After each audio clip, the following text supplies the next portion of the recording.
Hating gabi na nga dito, mag alas 12 na at magtatapon tayo ng mga basura. Ayan, so ito lang yung suot ko, lalabas tayo na naka t-shirt lang.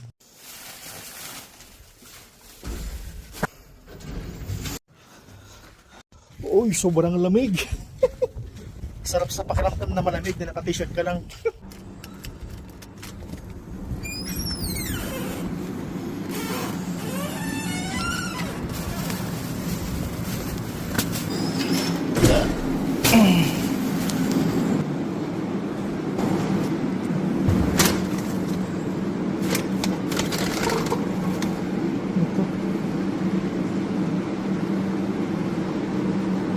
Sayang to. Tingnan natin to. Sayang tong mga tools.